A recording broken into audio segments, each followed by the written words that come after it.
Today, we have 8 lawmakers, 6 assembly members, 2 senators, police reform, criminal justice advocates, and families of impacted individuals throughout California stepping up, talking about police reform. Just before we go, I want to have some housekeeping issues. I want to ask the press to turn off their video and mute their microphones for the duration of the event. When we get to the Q&A portion, please share your name and organization, and we'll call you and unmute you and ask your questions. We're here today to push in the final days of the legislature 10 important bills that will move California forward in our step towards police reform. You know, we've been a leader in this space for the past couple of years. Last year, we passed AB 392, the Act to Save Lives, but we know that our work is not done. We see too many names throughout California and across our country. Just recently, Jacob Blake, Breonna Taylor, George Floyd, Eric Garner, Stephon Clark, Sean Monterosa. We're going to hear from his family in a bit. Junior Rodriguez. Too many names. Too much unjust policing in our state. We know we can do better. So we have before us 10 bills that we think will go a long way. We know that these unjust policing leads to senseless murders and violence in our communities, disproportionately impacting our brown and Black communities. And as our governor alluded to a few months ago, in order to address this systemic racial injustice throughout California and our nation, police reform is an important issue to step up. So we're pleased to push forward these 10 bills today. We need a final push. Some of these bills aren't easy, they're hard. So we need to make sure that we step up and make sure these bills pass both houses and get to the governor. With that, we're going to begin our list and our program here this morning. I'm going to start by talking about 2 bills that I have advocated for this year and in the past few years on the police reform front. One, I'm going to talk about first on sheriff oversight. And I mentioned that because we're going to take that bill up in a few moments, I believe, on the Senate floor. We know all throughout California, we see in the headlines of the newspapers time and time again, these massive payouts of taxpayer dollars for unnecessary force, death in custody in our county jails. And many times they're from sheriff departments that don't have proper oversight. We know police departments do. Sometimes county supervisors of the electorate create sheriff oversight bodies, but the sheriffs just ignore that. Literally, we had our county sheriff here in Sacramento change the lock of our individual in charge of sheriff oversight because he didn't like the person's recommendations. Granted, the individual was a former police chief. So this would say none of that. We know police reform is morally right, but also it impacts our taxpayers. So that bill, AB 1185, will come up on the Senate floor in a matter of time. The next bill is an important measure. This is the 3rd time I pushed this in California, would bring about independent investigations for significant events of deadly force at the hands of law enforcement. It's not a perfect bill. We didn't get all incidents of deadly force. We think it's a significant step. It's all unarmed individuals would automatically get a review from the Attorney General / state prosecutor and not the local DA.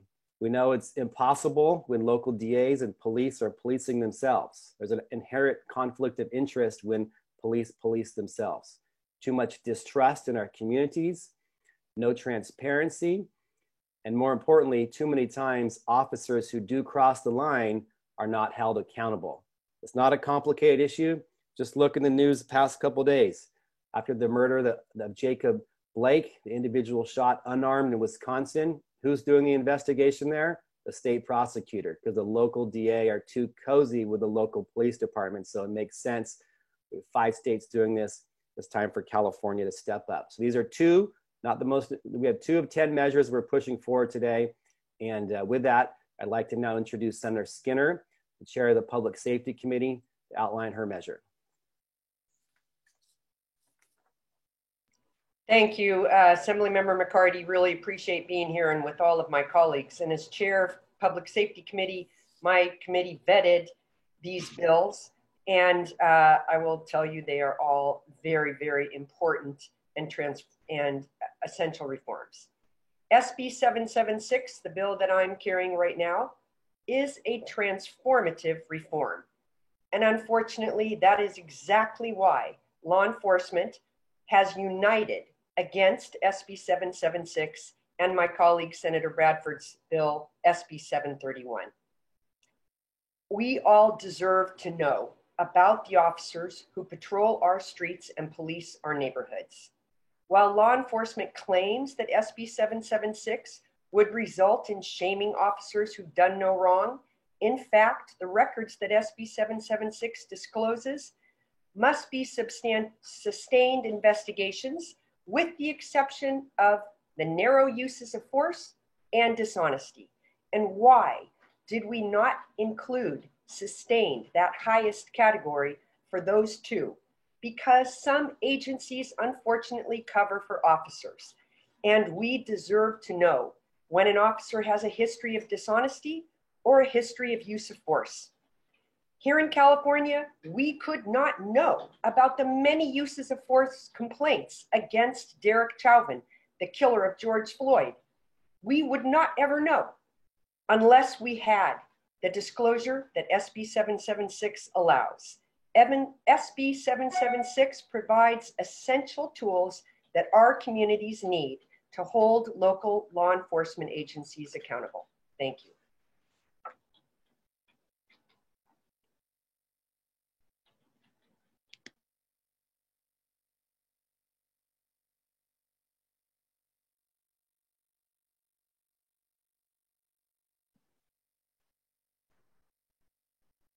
Assemblymember McCarty, you're Yes, yes. Senator, Assemblymember Gibson, please outline your bill that you're going to be taking up on the Senate floor momentarily. Thank you very much, each and every one of you, for joining us. And I want to thank my colleague, Assemblymember McCarty, for bringing us all together. This is extremely important. First of all, let me say, I woke up this morning very pissed off, very upset. But let me talk about, I won't talk about the Los Angeles Times newspaper front page article where the law enforcement is attacking me because I took a sworn oath to serve and protect as a former police officer, but yet and still they want me to deny myself as being a Black man, denying myself of what I see happening day in and day out when it comes down to police abusing people, when it comes down to police taking innocent individuals' lives. And so that's the reason why I authored 1196, because I call it the George Floyd bill. This morning, Assembly Bill 1196 will be heard in the Senate. And this bill will ban carotid artery restraints and also chokeholds. The Los Angeles Police Department banned this method in terms of the sleeper hold or the chokehold.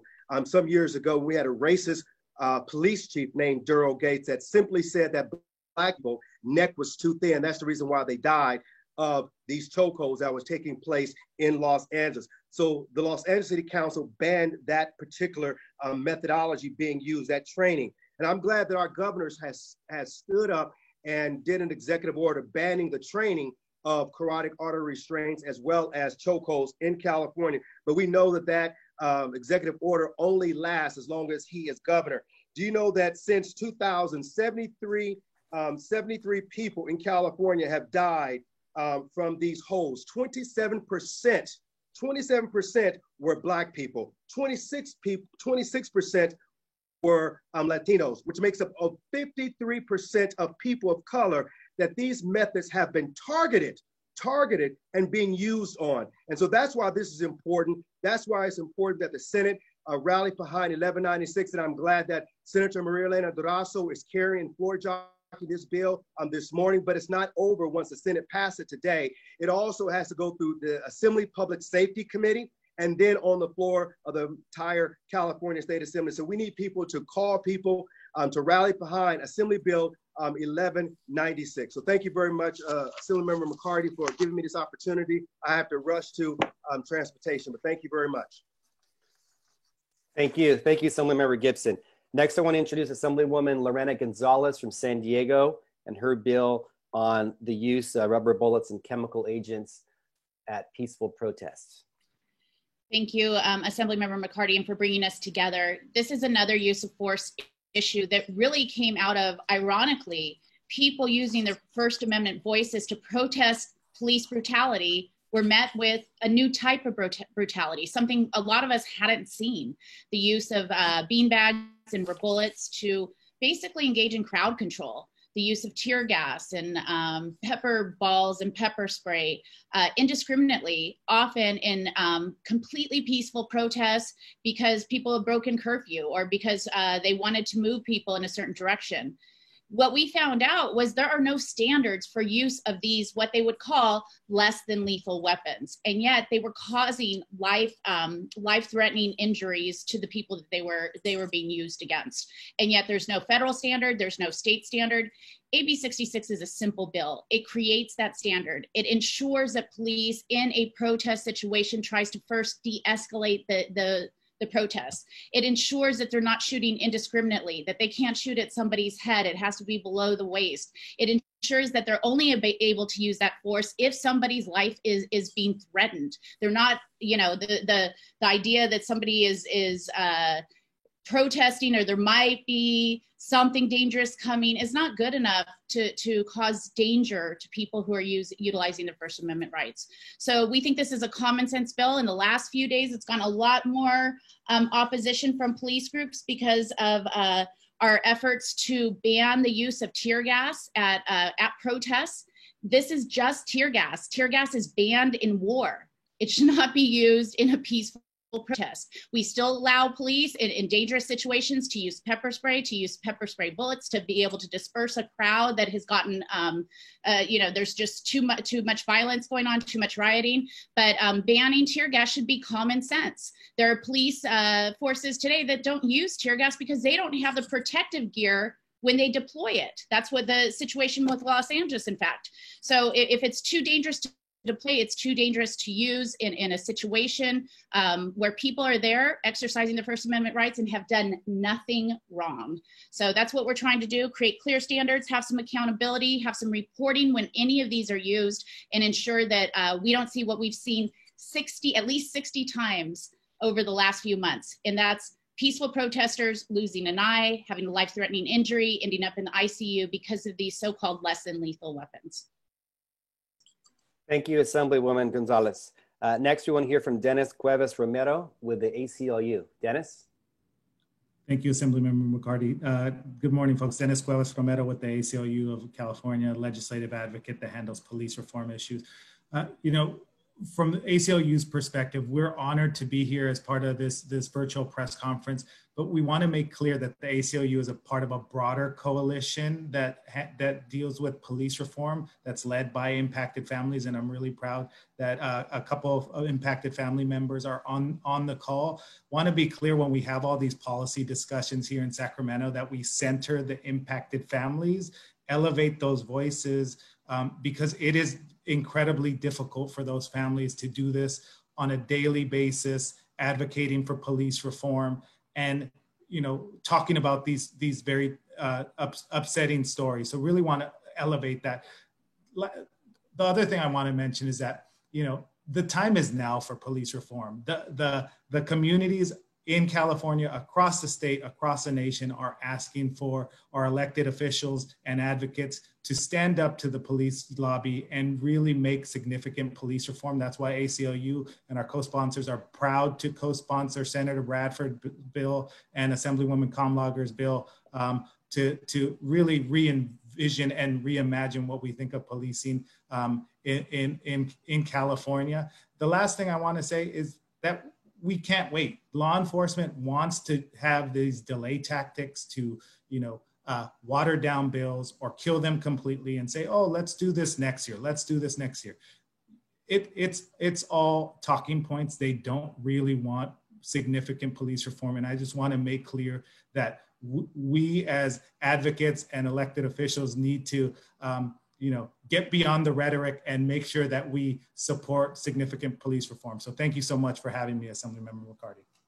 Yes, thank you, Dennis. And I concur, it's so important to have voices of family members in this debate too. And so with that, we are joined today by Ellie Rodetta Ortiz, cousin of Jose Rodriguez and a member of the Youth Justice Coalition and the STOP Coalition. Ellie? Hi, good morning, everybody. Like you said, my name is Ellie. I'm with the Youth Justice Coalition, also a member of the California STOP Coalition, which is a statewide network for families who had loved ones killed by law enforcement. We're co-sponsors of a couple of these bills. And I wanted to share that, so in 2012, my cousin Junior was experiencing a mental health crisis and he wanted to run away from home. But unfortunately, the mistake of law enforcement, calling law enforcement was made instead of mental health interventionists, which, you know, when law enforcement were called, it only escalated the situation. His mom was pleading with the officers, letting them know that he was not a threat and that she would be able to calm him down if they gave her an opportunity, but they refused. Junior ended up getting shot and killed by the responding officers, and he was only 14. He was shot twice in the lower body, and the officers shot him an additional 3 times in the back as he was crawling away from the officers. You know, so bills like, you know, the Crisis Act, you know, AB 2054 would be able to support community-based alternatives to crisis and mental health, like mental health, which would have, you know, been able to keep my cousin alive. Mental health interventionists would have been able to respond and really help him out and really de-escalate the situation. And I want to share that many communities of color, especially Black and Indigenous communities, have systems of care already in place that we have been using for years, because we know that those of us that are the most marginalized know that we cannot depend on calling law enforcement. We know that calling law enforcement is not the answer and they will not keep us safe. And the pandemic has really shown that with the incredible mutual aid efforts that skyrocketed during the pandemic. Many of our communities are surviving and have better access to resources because of those mutual aid efforts, which are more than often, like, you know, not funded or have very little funding. So we cannot continue to depend on these systems to keep us safe, especially when they have continuously left us out and continue to fail us. Like the member mentioned earlier, AB 1196 would ban the use of chokeholds and carotid restraints by law enforcement and would set a uniform policy. AB 901 would reduce youth contact with probation and other law enforcement by eliminating voluntary probation for youth who haven't been charged with crime or been referred to any juvenile court. So as an impacted family member, I know that I'm never going to be able to see my loved one again. But these bills really do have the potential to save lives and keep future lives from being stolen by law enforcement. And these bills will keep people safe. And that's all. Thank you. Thank you, Ellie, for sharing your voice. Senator Bradford, I want to introduce you now, and your 2 measures. One is a heavy lift, and we're going to make sure we rally behind that bill, as Senator Skinner said earlier today as well. Thank you. Thank you, Kevin McCarty, for your leadership in this issue and convening us all today. My name is Steve Bradford. I represent the 35th Senate District in Los Angeles. I also am the Vice Chair of the Legislative Black Caucus, as well as the Select Committee on Boys and Men of Color. I'm here to talk about first SB 731, which is the Kenneth Ross Jr. Police Decertification measure. This bill will create greater accountability for law enforcement who create serious acts misconduct and legally violate individuals' civil rights. SB 731 is named after Kenneth Ross, a young man who grew up in my neighborhood, who was killed at Raleigh Park, a park I grew up. I played sports, I coached, I hosted annual jazz festival there, and he was known to the community, and he was killed by a Gardena police officer, one that I was unfamiliar with. Because as I stated, I've lived in Gardena all my life. I know almost every Gardena police officer by first name basis. They know me as well. And when I heard this individual, I was totally unfamiliar with him, only to find out he had transferred from Orange County Police Department, where he had shot 3 other people prior to joining the Gardena Police Department.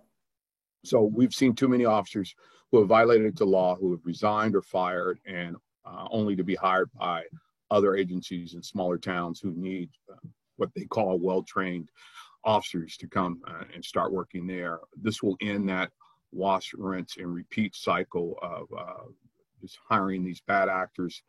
You know, in a state of California that prides ourselves on being the first, being the leader on so many issues, it's a shame that we're one of 5 states that fail to have decertification of police officers. We can decertify a doctor, a lawyer. We can prevent a teacher from going back in the classroom, and you can prevent people like ourselves from ever holding office again. But here in California, we can't get rid of bad officers. So this is not about destroying the police department. This is about getting rid of the bad officers. It also strengthens the Bain Act, the Civil Rights Bain Act, that provide Californians with additional protection from law enforcement. And it clarifies that police officers are not immune from the Bain Act, and gives victims who are killed the same right as victims who are injured. So I think it's time that we hold law enforcement accountable, and I think this measure is a common sense approach to doing just that. And quickly, I'll talk about SB 203, which a juvenile interrogation that simply states no one under 18 should be interrogated by law enforcement without first consulting their lawyer or parent, and it clearly explained just reading one's Miranda rights. I know plenty of adults that don't understand that. So giving a juvenile the right to talk to an attorney before he or she are interviewed. So thank you for this opportunity. Thank you, Senator Bradford. Next, Assemblymember Salas. Outline your measure, please. Thank you, Assemblymember McCarty, and thank you for having me and letting me join in today's conference. I have Assembly Bill 1299. 1299 is a measure that's going to bring accountability and transparency. None of our communities want to hire these bad officers, but unfortunately, sometimes that happens. I represent the city of McFarland, which has hired over a dozen, 13 of these officers that have had questionable histories, questionable pasts. And what this measure will do will make sure that we provide accountability and transparency so that when departments are making decisions, hiring decisions for these police officers out in our community, that they have the information that they need to know whether or not there was an investigation on this officer.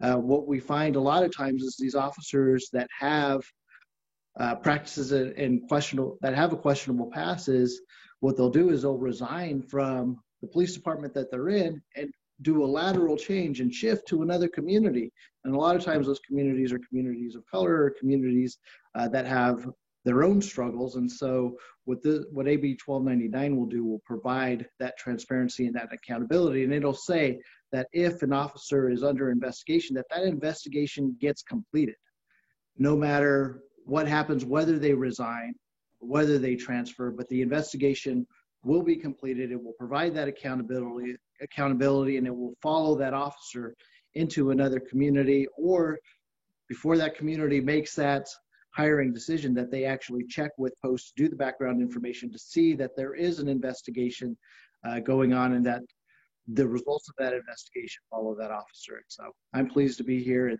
thank you, Assemblymember McCarty. Thank you, Assemblymember Salas. Assemblymember Kamlager. Thank you, Assemblymember McCarty, for hosting this press conference and allowing us all to talk about these important bills. I'm Sydney Kamlager. I'm the Assemblywoman for the 54th Assembly District, a member of the Assembly Public Safety Committee, and also chair of the Select Committee on Incarcerated Women.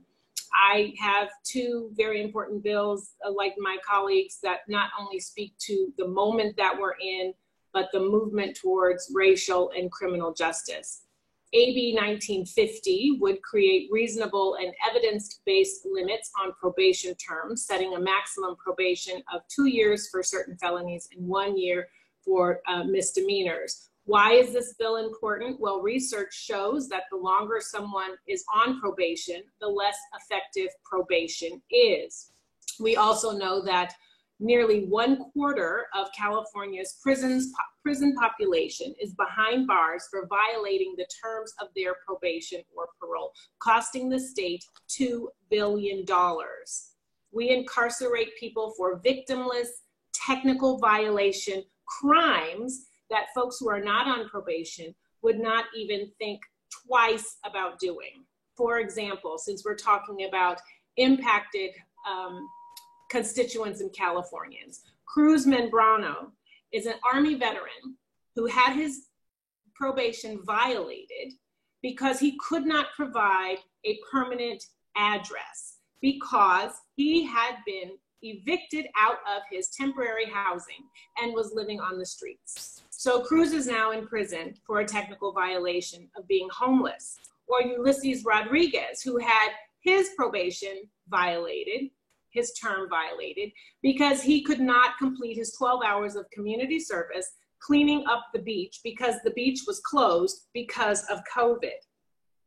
So this bill would stop that disastrous pipeline into our prisons by limiting the amount of time that folks will serve probation and focus on front loading their probation terms with risk assessment tools and also with programs to ensure that folks can get on probation and get off probation.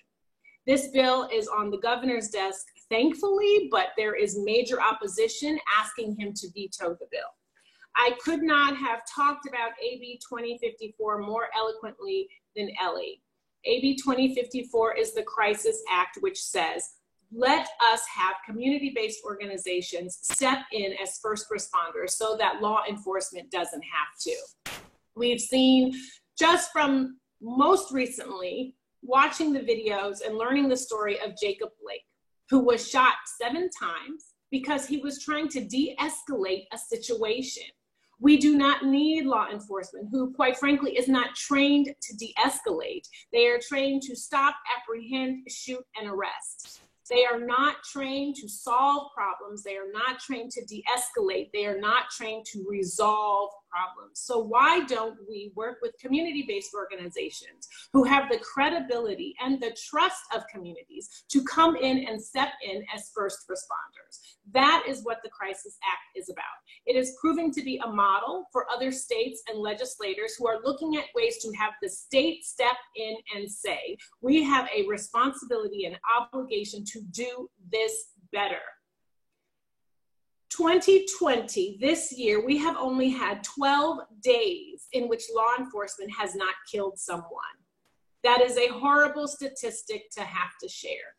And AB 2054 has the capacity to stop some of that by having the right community-based organizations step in as first responders and solve problems. You know, people, that's what people want. They want emergency stop and problem solved. They don't want police to come in and arrest folks. That is oftentimes not the solution that Black, brown, low-income communities are asking for. And our skin color should not be our death sentence. This bill is coming up today on the Senate floor.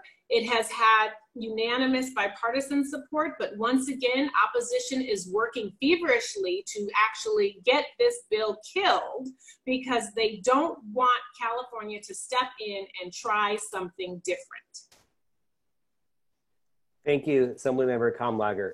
Next, I want to introduce the Monterosa family. We have Michelle and Ashley, sisters of Sean. Sean was gunned down in Vallejo a few weeks ago. We all saw it. He was on his knees with a hoodie and a hammer with a hammer in his hoodie, and he was not disobeying orders. And we saw the video, and it just shows that we need police reform and independent investigations for these incidents throughout California. And this is Exhibit A, why I'm doing AB 1506. Michelle and Ashley. Thank you, Assemblymember McCarthy and everyone else on this call. I'm Michelle Monterosa. I'm Sean Monterosa's older sister. Good morning, everyone. I'm Ashley Monterosa, and I am Sean's younger sister. The day my brother was murdered was June 2nd, and it's an upgoing battle. You know, our families, we can't do this by ourselves, and we're just happy to see the support we have in state legislators and you guys fighting behind us to push these bills. I believe that the time is now to make these changes, and it's unfortunate that we're in this moment where we have to make these changes now. You know, my brother could have been saved, but I think the moment is now for us to save all the men and women. And just like McCarty said, the bill's to protect unarmed folks, but what does unarmed really mean? You know, the devil's in the details. Someone could have had a pencil and they're going to say they were threatened with their life for having a pencil. And my brother had a hammer. It wasn't really a handgun. And my brother was non-violent and wanted to live. Surrendering with your hands up is an act of wanting to live. However, Jared Ton has had 3 previous shootings in Galt PD. And with this decertification bill, you know, we could already decertify him. He would have been on the force. But what a lot of police officers do is they bounce from county to county. You know, Sean is his first fatal murder, but it doesn't justify anything. And we as a family, with the fight we're doing, we found out how powerful the police unions are. The president of the Vallejo Police Union, Michael Nicholini, and Lieutenant Fabio Rodriguez tampered with destruction of evidence. They destroyed the windshield in which Officer Jarrett Ton shot with an AR-15. That already had federal charges indicted on Jarrett Ton.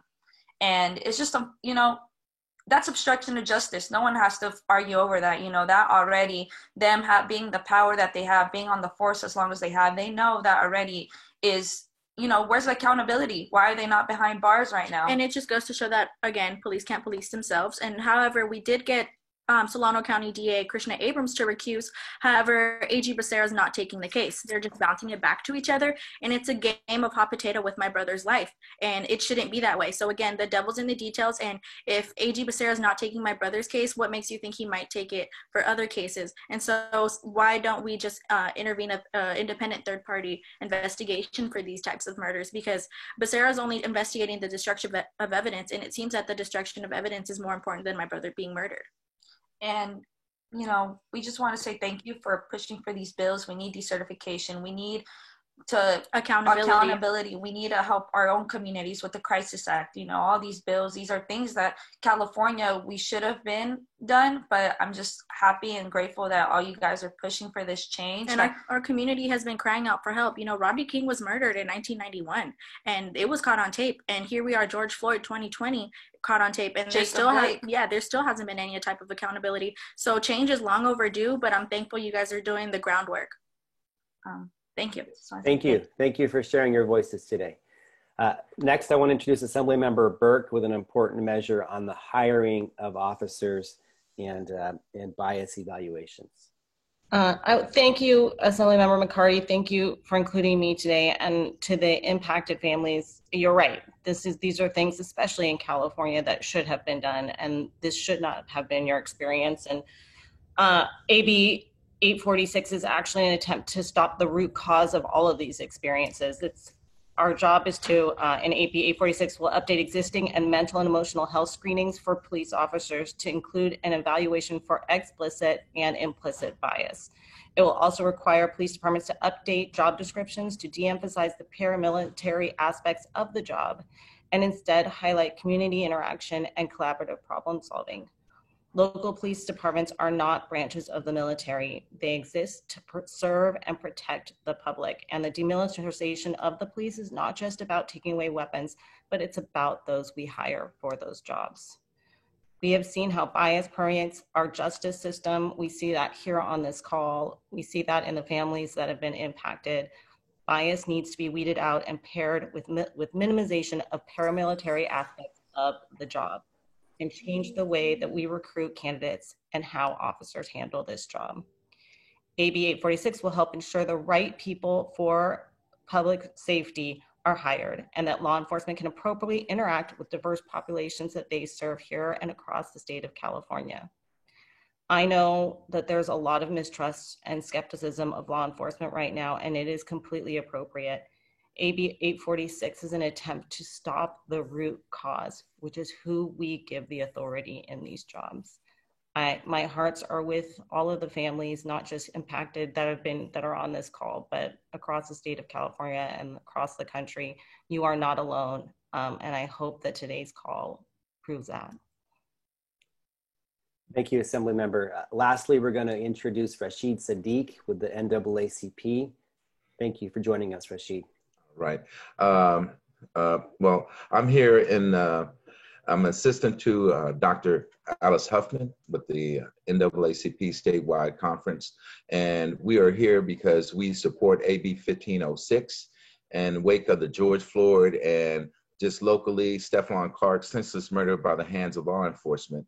It is important to provide independent and transparent oversight of police deadly force incidents and to regain trust in the African-American community. Trust can only be established by transparency. Having a third party which will specialize in these incidents is important. And it is not enough for the police just to police themselves. We have to have an oversight committee that makes sure that there's justice made in these cases. Too often they are let off or given a hand slap or a 3-week vacation, paid vacation. Just locally, I just want to lift up the impacted families who are here on the call and here throughout the state and throughout the country.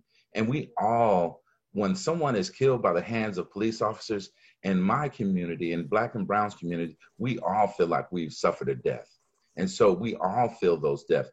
Jacob Blake getting shot 7 times in the back, and for no reason trying to de-escalate a situation is nonsense. And we cannot stand here and allow police officers and police unions to control our state. And I want to commend all of the legislators here who will have the courage to stand up and fight for the people who have no voices, who can no longer speak for themselves because they're no longer here.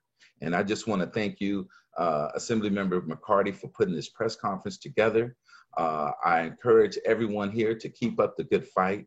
It's going to be a long fight, a hard fight, but we are all here together and we all must rally together. And I just thank everyone on the call and on this press conference. And it's long overdue. Accountability, transparency is needed. And we need to also make sure that we follow the background of police officers.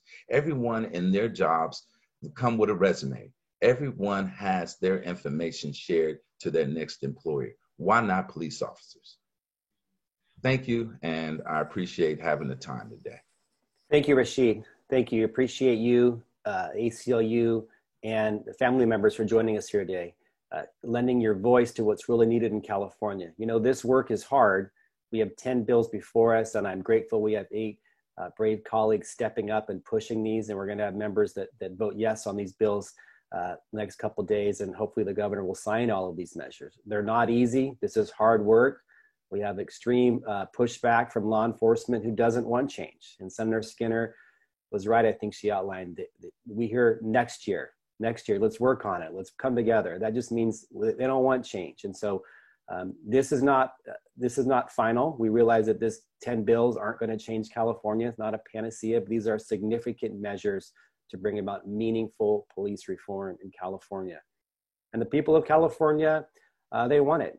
They don't want us to be tinkering around the edges. You know, they think now was a time for real reform. And so with that, we have 10 measures that we're calling on our colleagues in the Senate and the Assembly to step up and vote yes, and for the governor to sign all 10 of these pieces of legislation. With that, I'd now like to open it up for Q&A for any members of the media that would like to engage on any of these bills or the package as a whole. And I think our moderator will help run this next segment. Yes, thank you. So the first question is for Senator Bradford. Many of your colleagues joined the memorial for George Floyd earlier in the summer, but now some of the same Democrats are lukewarm on your decertification bill. What does that say about the challenges to pass police reform measures?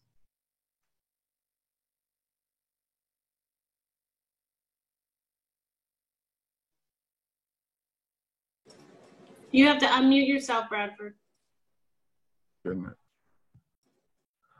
It states that we were quick to show up for photo ops, but when it comes to doing the real work, some of them are not true believers. And this is what this time calls for, true believers right now. So I hope my colleagues are committed to what, as we've stated, shouldn't be a moment, but a true movement. And I hope they find the courage to do the right thing.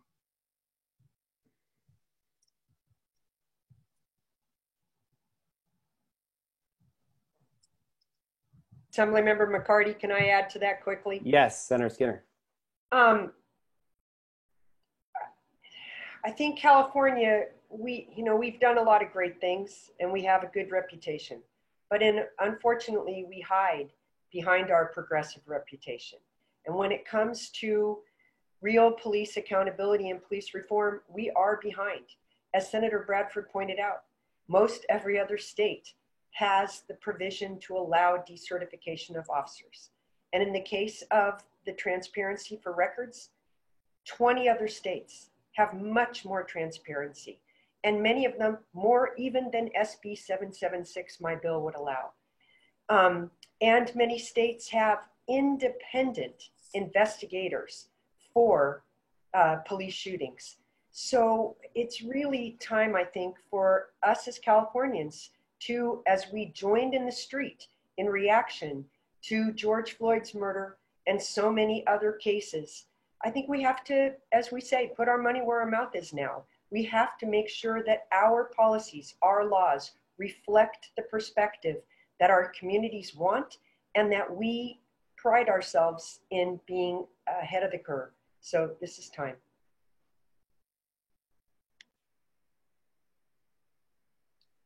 There are currently one more question. Last year's push for AB 392 was a lengthy process. How did AB 392 pave the way for the bills this year? Did it go far enough? Well, I think that helped build a strong coalition. As the ACLU mentioned earlier, it's not just the NAACP, the ACLU, or other groups. We have a tremendous coalition pushing these reforms. And this year we have groups like AT&T and Salesforce and the Teachers Association who aren't normally involved in police reform pushing these measures because Greater California wants systemic change. And so 392 was significant. It changes the dynamic as far as when officers can use deadly force, but we know there's so much more than that. We know that we want to prevent, but we also want to make sure we hold people accountable. We also want to make sure that officers who do cross a line are held accountable for that act, but also aren't rehired by a neighboring institution. And that comes about with records and transparency. So all these bills build upon that. We realize that 392 was a significant step, but not enough. And so that's why you have us here today joining with these 10 bills. Dennis, you want to add something?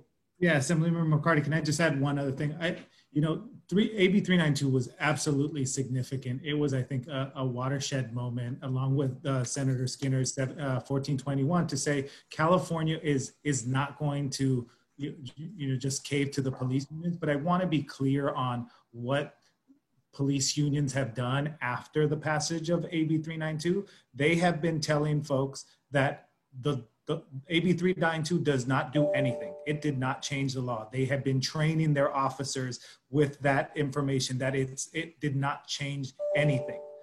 When in Sacramento, they're telling legislators, oh yeah, this moves the needle, and we made major concessions, and then they go back and say it does nothing. So I want to be clear that when law enforcement says that they want change and they want to be helpful, I just don't believe it, because they haven't showed it in Sacramento, and it's clear how they act after a bill of significance get passed where they say the bill does nothing. There are no further questions in the chat at this time.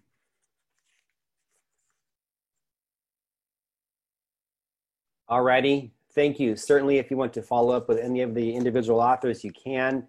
And thank you for everybody for participating today. Let's go get these 8 measures passed, starting with 2 today, and 1 on the governor's desk, as Kamala Dever mentioned. Thank you, everybody.